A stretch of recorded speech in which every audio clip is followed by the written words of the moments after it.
Ada firman yang bilang di Roma 6:23 kan, upah dosa ialah maut. Ya, betul. Jadi sudah pasti dosa itu maut. Dan waktu kita cari lagi arti kata maut itu ternyata memiliki arti dibunuh, kehilangan. Jadi betul-betul kita tidak bisa main-main dengan dosa karena ini hal yang sangat fatal gitu. Kita punya hidup kekal di surga dan punya hidup kekal di dalam neraka juga. Semua orang tahu hal-hal yang berdosa, tapi kadang orang-orang cukup menikmati dosa, walaupun tahu ada konsekuensi yang harus dilalui gitu.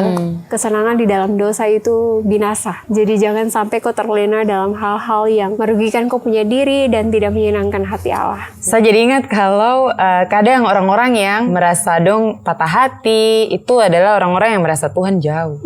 Padahal di saat patah hati itu Tuhan dekat. Jadi kayak wow. Dan tahu itu tentunya dari kebenaran firman gitu. Makanya harus baca firman. Oke.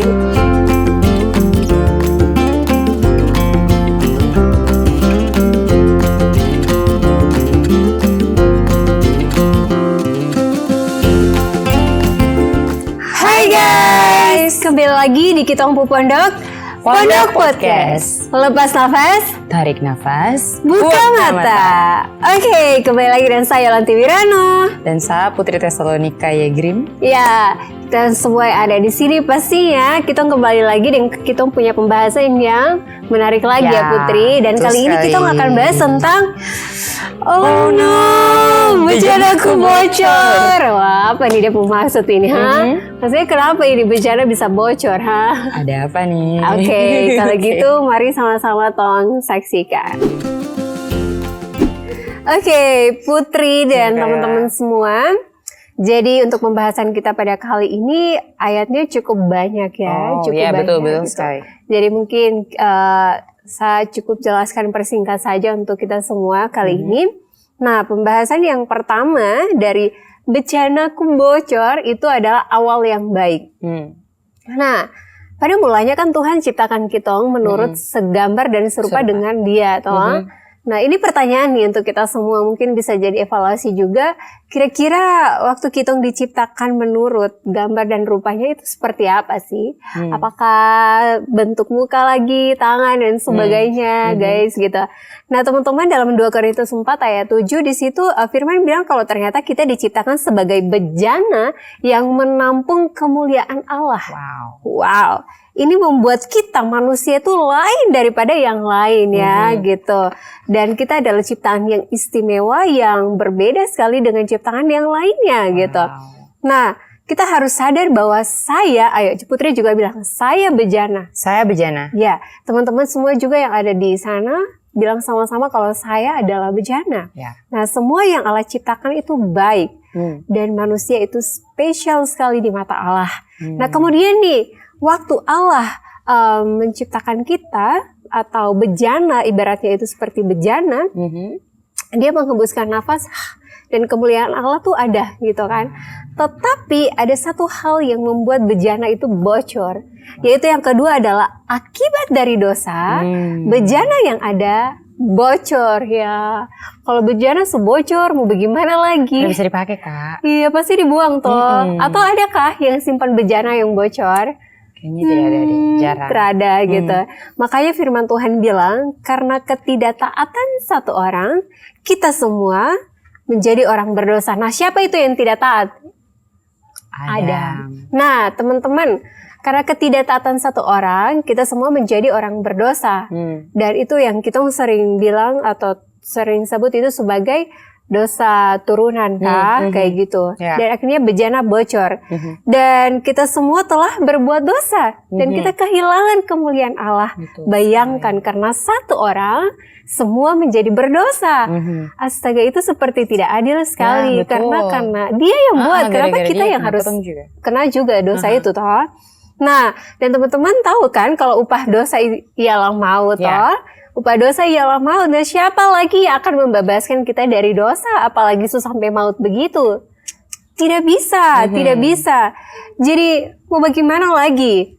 Pasti dibuang toh. Pasti. Jadi, teman-teman tahu tidak kalau dalam PL itu kenapa atau dalam perjanjian lama, kitab perjanjian lama, kenapa tebal sekali daripada PB? Karena bagaimana manusia pada waktu itu mencoba untuk tutup lubang dengan cara sendiri. Wah, sepanjang itu ya Kak? Iya. Itu kita tuh tebal begini. Tebal sekali perjanjian lama dan dong tutup berusaha sepanjang tahun gitu untuk menutup lubang itu dan ternyata gagal.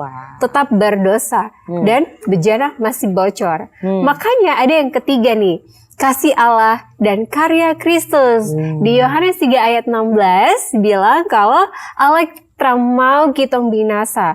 Makanya dia mengutuslah anaknya yang tunggal yaitu Yesus Kristus untuk kita semua. Makanya ada firman yang bilang juga selesai. Selesai di mana? Di kayu salib. Tetelesta. Itu kemenangan yang digapai gitu. Jadi apa yang Yesus menangkan di kayu salib? Ada 3 hal.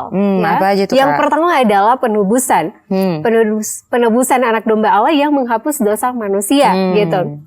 Nah, kemudian yang dulunya ada tembok dosa yang memisahkan Allah dengan manusia, sekarang ada pintu untuk masuk ke dalam Allah gitu. Ya, itu keren sekali ya. Karena tidak ada manusia yang bisa buat ini, hanya Allah saja gitu. Dan yang kedua adalah pembenaran. Karena ketaatan, karena Yesus kita menjadi orang benar. Gini. Putri suka bola toh? Suka bola. Di dalam pemain bola itu ada berapa orang? Mungkin lebih dari 12. Iya, lebih 12, 20 seperti itu. Tapi walaupun cuman ada 20, ada berapa orang yang main di lapangan? Cuma 12 saya itu 11-an 11 toh begitu. Nah, waktu 11 orang ini mereka main dan mereka menang, apakah orang-orang yang duduk di bangku cadangan mereka juga menang? Menang dong Kak. Kenapa? Kita aja yang fans menang gitu. Kenapa? Karena dong memenangkan itu yang di atas lapangan. Oke, karena mereka satu tim ya. Satu tim. Mereka satu tim. Jadi walaupun mereka tidak bermain di lapangan, orang-orang cadangan ini mereka dianggap menang karena mereka satu tim dengan orang-orang yang bermain. Dan karena kita adalah anak-anak Allah dan kita satu tim dengan Yesus, kita dianggap menjadi pemenang. Kita lebih dari pemenang. Dahsyat sekali. Ini keren sekali gitu karena kalau kita yang berperang kita kalah guys. Makanya harus Yesus yang berperang supaya kita menang ya. Oke. Nah, yang ketiga adalah pendamaian. Allah mendamaikan dunia dengan dirinya oleh perantaraan Yesus gitu. Jadi sekarang bejana yang tadi itu bocor, Yesus tambal. Karena Yesus di kayu salib, dia melakukan ketiga hal itu. Bejana sudah ditutup kembali. Hanya dia yang bisa tutup. Hanya dia yang bisa tutup itu. Tidak ada yang lain ya. Oke, bejana sudah kembali tapi kosong nih. Jadi ada sesuatu yang kita perlu supaya untuk masuk ke surga. Nah, yang keempat adalah respon manusia. Nah, bagaimana bejana yang kosong ini bisa diisi kembali? Makanya dalam firman, dalam Wahyu dia bilang kalau buka pintu hati dan menerima Yesus. Jadi ada firman yang bilang Yesus ketuk pintu. Dan Putri tahu tidak kalau waktu ilustrasi Yesus ketuk pintu, yang hanya bisa buka itu orang yang ada di dalam. Karena pegangannya cuma ada di dalam. Gitu. Jadi hanya kita yang ada di dalam itu yang bisa membukanya gitu. Jadi apakah Yesus ada di dalam kau punya hati atau tidak? Itu tergantung kau. Karena hanya kau yang bisa membukanya. Gitu. Jadi waktu kau pindah dari keluarga Adam, waktu kau terima Yesus, kau yang dulunya menjadi keluarga Adam, kau sekarang menjadi keluarga Yesus. Kau pindah dari orang berdosa menjadi orang benar. Kau pindah dari maut ke kehidupan. Ya. Jadi saat itu kita dipenuhi Roh Kudus dan kita kembali ke dalam rencana Allah. Itu keren sekali ya. Keren banget gitu dan akhirnya kita bisa menampung kemuliaan Allah kembali karena bejana itu sudah ditutup ya. Jadi kita harus sadar bahwa bejana sekarang, kita yang adalah bejana sudah dipenuhi oleh Roh Yesus itu. Oke teman-teman, selanjutnya kita akan sama-sama diskusi. Oke Putri dan semuanya, di sini ada pertanyaan. Jadi mari sama-sama kita diskusi ya. Pertanyaan yang pertama nih. Nah, misalkan nih di Putri punya tempat di mana sekarang Putri tinggal gitu. Orang-orang dengar tentang Roma 3 ayat 23. Saya baca untuk kita semua. Karena semua orang telah berbuat dosa dan telah kehilangan kemuliaan Allah. Nah, kira-kira apa dong punya reaksi waktu dong dengar itu? Apakah dong akan menangis, tertawa, keliru, atau bagaimana? Mungkin untuk yang tidak kenal Tuhan ya, maksudnya mungkin yang ya tidak kenal Tuhan kan mungkin ada juga di Tong punya masyarakat yang mungkin tahu Tuhan tapi ada juga yang sudah tahu Tuhan tapi mungkin memutuskan untuk tidak ikut Tuhan lagi. Dong pasti akan tertawa sih karena kayak kehilangan kemuliaan kayak gitu toh. Apa sih tadi kakak? Karena semua orang telah berbuat dosa dan telah kehilangan kemuliaan Allah. Pasti dong rasa itu hal yang lucu. Tapi bagi orang-orang yang sudah kenal Kristus, tinggal dalam Kristus, tapi mungkin dong belum dengar tentang karya keselamatan. Macam ada yang Kristen toh, maksudnya ada yang tahu Yesus tapi dia tidak mengenal. Gimana ya maksudnya? Kayak saya bisa kenal Kayola, tapi saya tidak kenal kakakku pribadi gitu. Dan mungkin bagi dorang-dorang yang cuma cukup tahu Yesus saja, mereka akan menangis karena mereka pasti pikir, sudah tunggu kemuliaan, kehilangan kemuliaan Allah nih. Bagaimana mau dapat kemuliaan dari mana lagi? Dari Allah yang paling tinggi, tong sudah kehilangan itu, gitu kak. Jadi dan pasti berbagai macam reaksi, gitu. Kalau kayak, ya kalau di satu tempat di sini mayoritas orang-orang percaya ya. Tapi itu tidak menutup kemungkinan kalau mereka juga akan bertanya-tanya atau tertawa dan keliru gitu karena seperti menyepelekan kebenarannya gitu toh. Tetapi untuk orang-orang yang sungguh-sungguh di dalam Tuhan ketika mendengar firman-Nya, semua orang berbuat dosa dan kehilangan kemuliaan Allah. Secara pribadi saya sebagai orang percaya juga menangis karena wah, ini kemuliaan Allah sutrada dan tanpa dia toh bagaimana gitu. Jadi pastinya saya menangis dan orang-orang yang punya pemikiran yang sama seperti saya juga mereka pasti akan menangis. Tetapi orang-orang yang tidak percaya dia, mereka akan tertawa dan keliru. Dan mungkin bahkan bertanya-tanya gitu. Itu apa? Seperti apa? Pentingkah itu? Kemuliaan Allah itu bagaimana gitu. Oke. Next. Oke, saya tanya. Oke, menurut kakak ayat Roma 3:23 itu apakah itu bagaimana ayat itu bisa kasih hilang kesenjangan sosial macam kayak kan di dalam masyarakat sosial tuh ada kelompok-kelompok ada perbedaan-perbedaan ya gitu. Macam mungkin bisa ras, mungkin bisa karena kok kerja di beberapa tempat yang berbeda gitu. Bukan kok tapi maksudnya saya kerja di sini, Kayola kerja di sini, teman yang ini kerja di sini, atau bisa juga ekonomi. Ada perbedaan antara ekonomi begitu. Apakah ayat itu tuh bisa, bagaimana ayat itu bisa lebih gimana sih itu, Kak? Maksudnya kenapa kalau ada kesenjangan sosial atau perbedaan seperti itu, apakah ada kelompok yang Stong lebih baik daripada kayak gitu. Begitu ya, merasa diri lebih baik ya. Mungkin efeknya ayat itu ya ke kesenjangan sosial itu. Betul. Ayat ini saya pikir untuk semua kelompok. Tidak ada untuk kelompok tertentu karena pada dasarnya kita semua sudah jatuh di dalam dosa dan kita semua butuh Tuhan Yesus untuk menyelamatkan kita. Jadi ayat ini tidak mengelompokkan kalau mereka yang ini yang lebih berharga, mereka kelompok yang ini yang lebih spesial dan sebagainya, tidak. Karena ayat ini berlaku untuk semua manusia siapa saja yang ada di dunia ini. Dan karena kita sudah kehilangan kemuliaan Allah, oleh sebab itulah kita butuh Dia, Yesus, untuk menyelamatkan kita gitu. Jadi itu sih menurut saya, Put. Bagaimana dengan kok? Mungkin ayat ini buat tong semua yang kayak tadi kakak bilang, kembali lagi saya setuju sekali kalau di hadapan Tuhan mau kok bos raja atau kok fakir miskin, kok yang paling termiskin di dalam dunia ini, kok yang merasa kok berdiri sangat berharga gitu ya, tapi ini dalam ukuran dunia, atau kok mungkin merasa kok berdiri sangat tidak berharga, tong semuanya sama. Kayak yang tadi kakak bilang, di atas bumi ini, di dalam dunia ini, di kehidupan ini, yang tong masih bernafas ini, semua kita berdosa. Ya. Putri, silakan. Saya yang tanya, maaf ya kawan-kawan. Oke, jadi Kayola, menurut kakak lebih mudah orang yang dari latar belakang keluarga Kristen bertobat atau dan sudah ikut Yesus, atau orang-orang yang selama jatuh bangun dalam dosa baru depu kehidupan su hancur untuk bertobat. Macam kan ada orang yang sudah percaya Yesus dari kecil, terus ada yang mungkin percaya, ada juga yang benar-benar tidak percaya Yesus dan dia jatuh bangun.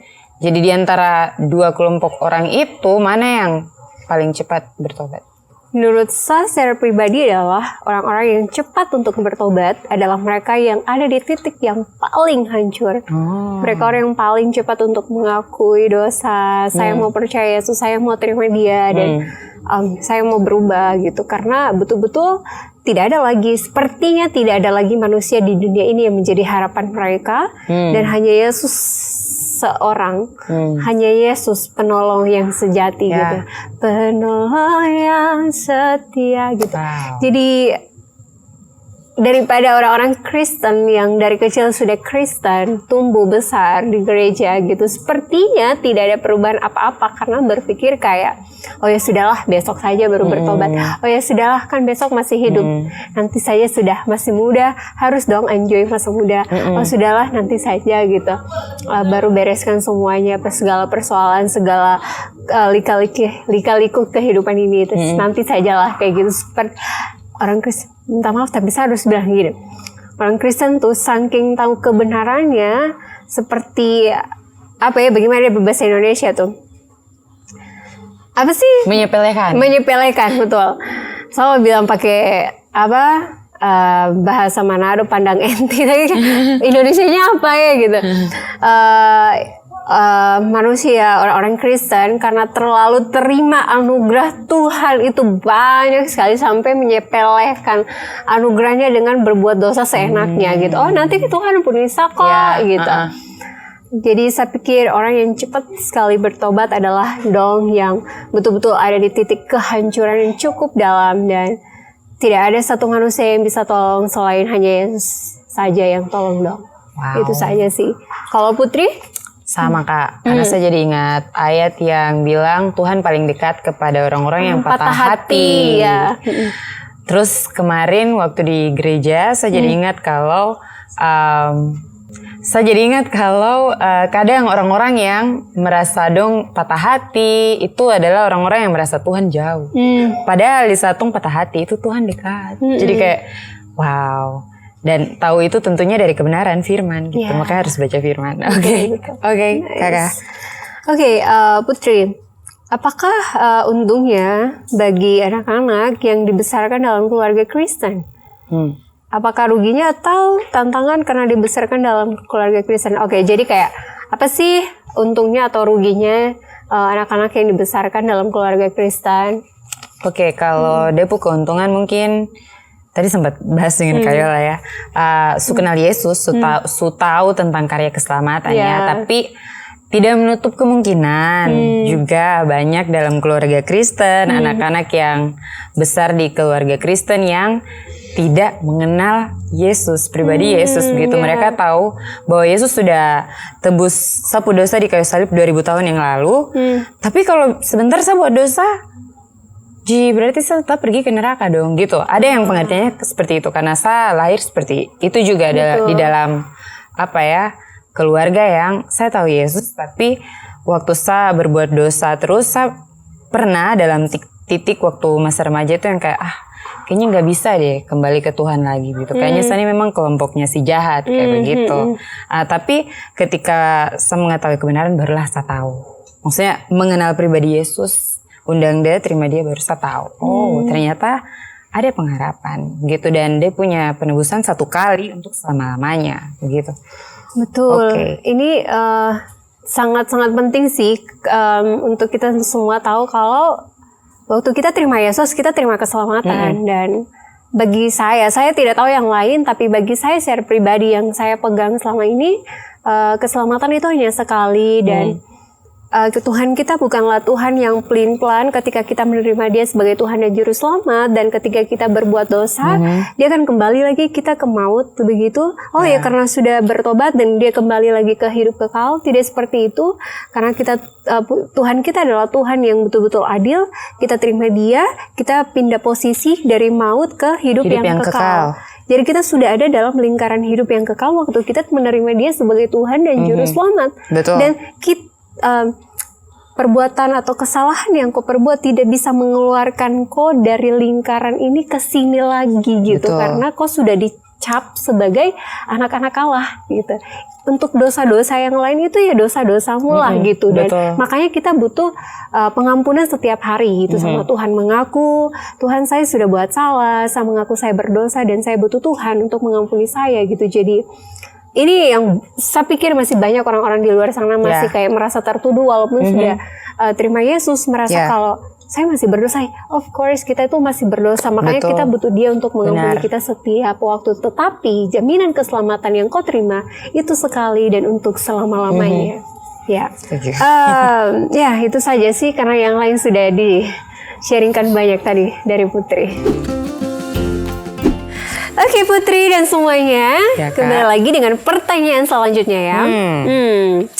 Tadi kan kita banyak sekali bicara tentang dosa nih toh. Jadi kira-kira nih menurut Putri dan semuanya, apa sih definisi dosa? Ya, sorry kakak saya jawab saya buka ayat dulu. Iya. Oke. Ini menurut dunia tuh apa? Menurut dunia dulu. Menurut dari firman dosa itu apa gitu? Menurut dunia mungkin kalau yang saya lihat ya, terkadang kan ada yang namanya lagi orang-orang yang tahu Yesus, tapi dong tidak tahu kalau ternyata dong dunia lebih tinggi gitu, apa kehidupannya gitu. Nah contohnya seperti karena dia rasa dia selalu melakukan segala sesuatu benar sesuai dengan apa yang Tuhan inginkan, jadinya dia gampang judge orang gitu, karena merasa diri benar gitu. Jadi mungkin saya bilang versi dunia itu mungkin kejahatan kah apa. Contohnya saya mungkin bisa kayak, bukan contohnya sih, ini betul-betul terjadi. Kayak kemarin waktu liburan itu saya sempat, pokoknya ada sesuatu terjadi dan saya kayak berpikir tentang orang itu. Saya bilang, bisa ya dia kayak begitu. Terus saya kayak, ya ampun, itu bukan dari Yesus. Yesus bilang, aku lah pokok anggur. Kalau sumber sudah bukan yang damai-damai sejahtera, oh berarti bukan Yesus. Jadi saya bilang, oh oke, berarti masih ada juga dunianya di situ, dan mungkin ada yang lain lagi. Dunia seperti apa kalau menurut kalian lah? Dunia dosa ya menurut dunia, menurut saya adalah mandiri dari Yesus. Nah, ya karena mau melakukan segala sesuatunya sendiri, toh itu dosa. Tidak butuh diri sendiri. Ya, tidak butuh Yesus, saya bisa. Itu dosa. Dan juga dosa menurut dunia adalah kesenangan cuma-cuma, kesenangan sesaat. Karena ya oke, senang gitu, dan dianggap kesenangan, tapi ternyata di mata Tuhan itu salah, ya, dan nyambung juga kejahatan. Sebenarnya kejahatan itu dosa menurut dunia dari definisi saya gitu. Iya. Saya jadi ingat di Biak pernah ada apa sih namanya idiom, bukan idiom, frasa yang bilang kalau enjoy today, mampus tomorrow. Jadi itu gimana? Itu macam kayak ya aku melakukan aja sekarang senang-senang, walaupun kau tahu besok kau akan mampus begitu karena dosa yang kau buat itu, karena ketidakbenaran kau lakukan itu, betul. Gitu. Terus dari dunia, menurut dari Tuhan sendiri definisi dosa itu apa? Kalau saya dapat dari Yohanes pasal 16, kawan-kawan kalau bisa cek, ada ayat 8 sampai 9, itu Yesus yang berkata ya. Dan kalau ia datang, dia berbicara tentang pekerjaan penghibur, yaitu Roh Kudus. Dan kalau ia datang, ia akan menginsafkan dunia akan dosa, kebenaran, dan penghakiman. Akan dosa karena mereka tetap tidak percaya kepada aku. Menurut saya, dosa firman Tuhan yang tadi Yohanes pasal 16 ayat 9 bilang itu, dosa adalah aku tidak percaya gitu.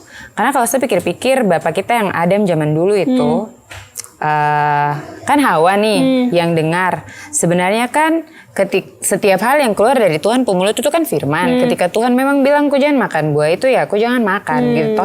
Tetapi sayangnya dia lebih, dibandingkan perkataan Tuhan, firman Tuhan, dia lebih percaya kepada si iblis yang berbicara ke dia. Dan itu kan kalau di dunia nyata sekarang saya lihatnya tuh kayak tong punya pikiran, atau kadang tong punya pikiran yang buruk lah tentang sesuatu, atau overthinking, itu kita lebih percaya itu dibandingkan apa yang firman sudah jelas-jelas bilang. Jadi tidak percaya begitu, itu yang menurut saya dosa. Makanya karena aku tidak percaya itu, aku tidak lebih percaya firman itulah yang makanya aku gampang sekali untuk melakukan dosa gitu.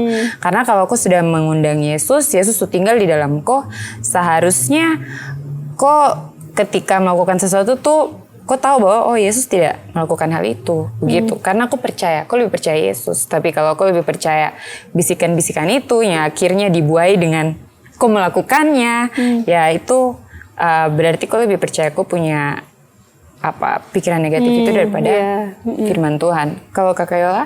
Ya, ada firman yang bilang di Roma 6:23 kan, upah dosa ialah maut. Ya, betul. Jadi sudah pasti dosa itu maut. Dan waktu kita cari lagi arti kata maut itu ternyata memiliki arti dibunuh, kehilangan. Jadi betul-betul kita tidak bisa main-main dengan dosa karena ini hal yang sangat fatal gitu.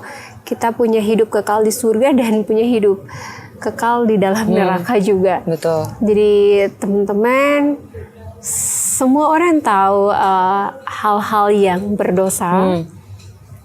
Tapi kadang orang-orang cukup menikmati dosa. Walaupun tahu ada konsekuensi yang harus dilalui gitu. Tapi saya mau bilang kesenangan di dalam dosa itu binasa. Jadi jangan sampai kau terlena dalam hal-hal yang merugikan kau punya diri dan tidak menyenangkan hati Allah. Oke, next. Ini pertanyaan terakhir. Silakan Putri. Oke, saya akan tanya ke kakak dan teman-teman.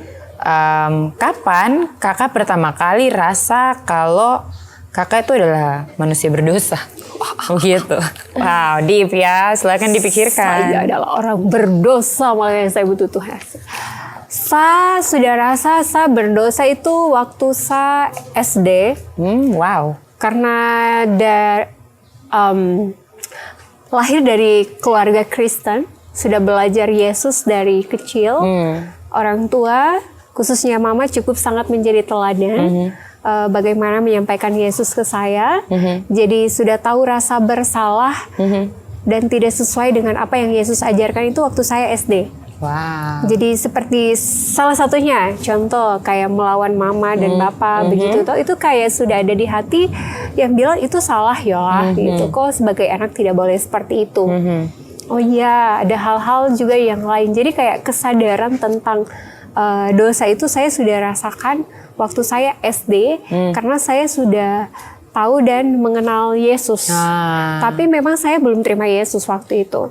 Saya terima dia waktu saya SMA. Dan itu lebih menyadari lagi, lebih peka lagi tentang dosa. Ya, kalau Putri dari kapan? Sama sih kayak Kayola. Bahkan ini ekstrim sih. Tapi serasa setiap dari tong punya pengalaman masing-masing ya. Kalau sehari itu sempat pernah di perpustakaan sekolah waktu SD buka komik. Komiknya ini berbau pornografi. Dan kita kan anak-anak kecil kayak gimana gitu toh. Terus kayak saya memang baca gitu, teman-teman yang lain baca, kayak kita bahas-bahas gitu. Tapi saya tahu kalau itu tidak benar. Bayangkan, kan belum ada yang namanya pendidikan seksual ya kepada anak-anak di bawah umur saat itu tong masih kecil-kecil dulu toh Kak. Sekarang yang mungkin sudah ada kesadaran itu, puji Tuhan untuk itu. Tapi dulu kita belum ada pendidikan seperti itu. Mungkin saya baru tahu tentang pendidikan reproduksi itu waktu saya SMP. Jadi kayak itulah ya Kak. Maksudnya kita diciptakan ini memang serupa dengan Tuhan sekali. Memang dengan dia punya nafas yang dia hembuskan ke manusia pertama sehingga tong semua ada ini, dan mau bagaimanapun tetap manusia siapapun pasti dia tahu kalau itu yang dilakukan itu tidak benar, bahkan jauh sebelum dia tahu Yesus, karena dari pertama memang dia sudah diciptakan oleh Allah sendiri tuh, oleh Yesus begitu. Jadi waktu SD mencuri juga Kak, saya tahu kalau itu tidak benar gitu. Jadi sebelum ya yang persis kayak yang Kakak bilang tadi, sebelum saya akhirnya tahu kebenaran seutuhnya. Oke. Kira-kira nih Putri ya, usaha sendiri, apakah dengan usaha sendiri kita bisa mendapat pengampunan atau itu hanya pure dari Yesus? Hanya benar-benar dari Yesus begitu ya. Tidak bisa sih. Jujur waktu saya SMP saya pernah coba untuk hidup dalam satu hari itu penuh dengan damai sejahtera dan pengucapan syukur begitu. Tapi saya mengandalkan sapu diri sendiri gitu. Bukan firman ya, yang saya imani begitu. Dan itu gagal. Gagal ya. Terabisa. Bahkan kadang kalau ada puasa-puasa nih, saya ikut puasa juga, tapi gagal juga gitu. Bukan berarti saya bilang puasanya tidak bekerja, tetapi tidak didasari oleh firman, yaitu Kristus sendiri, melainkan didasari oleh sebuah kekuatan sendiri. Makanya tidak akan pernah bisa gitu. Ternyata hanya Yesus yang bisa. Ya betul. Kalau Kakela? Dan waktu kita mau diampuni Tuhan, kita harus mengampuni orang lain supaya Bapa di surga mengampuni kita semua ya. Betul sekali. Oke guys, tiba saatnya kita akan share kesimpulan dari apa yang Tong dapat ya dari sepanjang Tong punya pembahasan ini. Oke, Putri mau share apa sih kesimpulan yang Putri dapat dari Tuhan dan mau share ke teman-teman di sana? Oke. Sebut tuh tangannya Kayola. Wih, Kayola kenapa nih? Begini.